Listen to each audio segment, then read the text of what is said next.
Aux alentours de Romans, dans la Drôme des collines, qui sont parfois bien pentues, Châteauneuf-de-Galor abrite un prieuré à l'histoire tellement singulière. C'est le prieuré de Charrières. Bien sûr, à Charrières, je peux vous dire qu'il s'en est passé des choses. Et il s'en passe encore. Au commencement de cette histoire de Charrières, vers l'an 1000, j'étais une porte toute simple qui fermait notre petite église romane. Cette église devint chapelle lorsque l'église paroissiale fut transférée à Châteauneuf. Des moines bénédictins venant du prieuré clunisois de Mantes s'installèrent à Charrières. Cependant, des franciscains, aidés par le seigneur de Châteauneuf, dont des ancêtres étaient enterrés là, cherchèrent à s'établir à Charrières en chassant les bénédictins, ce qui provoqua querelle sur querelle. Finalement, en 1456, les franciscains s'installent et fondent un couvent en restaurant les bâtiments. Ce sont aussi les années qui correspondent au rattachement du Dauphiné au royaume de France, car avant nous étions dans le Saint-Empire romain germanique. Durant un siècle, la vie de Charrières fut sereine, et cette époque fut propice à la construction des bâtiments conventuels. Hélas, les guerres de religion vont bientôt bouleverser le destin de Charrières. Les frères s'enfuient, sans fin. Le couvent est pillé. Mon ancêtre a été sauvé par la présence de ce dernier moine. Au cours d'un deuxième saccage, les bâtiments seront brûlés et le père gardien tué. Le seigneur de Manchenu, voyant l'incendie de son château, a tout mis en œuvre pour éteindre les flammes, préservant de justesse l'église. Mon ancêtre a eu très chaud. Cela ne découragea pas les frères revenus. Et en quelques décennies, ils reconstruirent Charrières presque dans son entier, lui donnant sa forme actuelle.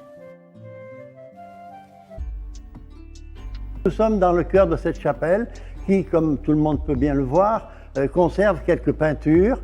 Sur les voûtes, elles sont probablement du XVIIe siècle et la peinture qui est ici sur la façade est, elle est beaucoup plus ancienne, très probablement de la fin du XVe siècle, voire du XVIe siècle. Les bâtiments sont saisis en 1793. Les frères partent. Fini la dévotion, fini le recueillement. Après quelques tergiversations, car les habitants désirent conserver le lieu, le couvent est vendu puis démembré. Puis Charrières retomba peu à peu dans le sommeil et l'oubli. Devenu propriété privée, partagée entre plusieurs propriétaires, les bâtiments servirent de ferme, de hangar, de grange. Les locaux étaient vastes et nombreux. Seule la chapelle fut préservée. Il y eut quelques soubresauts, mais petit à petit Charrières devient une ruine. Heureusement, dans les années 2000, la commune et l'association du patrimoine ont repris les choses en main. Un vigoureux nettoyage a rendu Charrières présentable, puis l'ensemble des toitures fut refait. Tout ce passé est souvent revisité, que ce soit à pied, avec les formidables costumes de cette association, ou à cheval, la Renaissance est célébrée.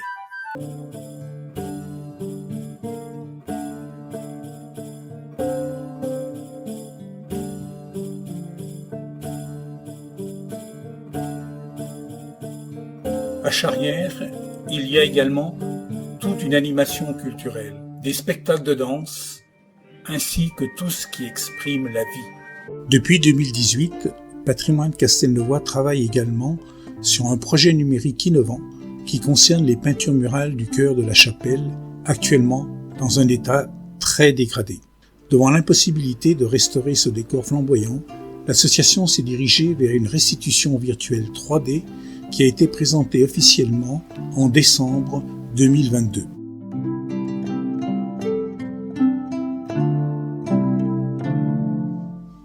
L'accueil a remplacé le recueillement. Merci à vous qui voyez ce film pour la vie que vous apportez à ces vieux murs. Venez et revenez à Charrières.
Les propriétaires, paysans avec des moyens parfois limités, s'en servirent au mieux de leurs besoins.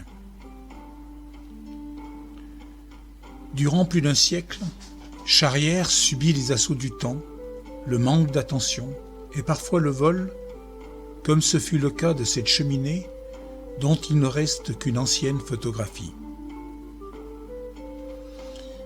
Les bâtiments furent modifiés au gré des usages. La grande cheminée de la cuisine fut même percée pour le passage d'un conduit de fourneau ou de poêle.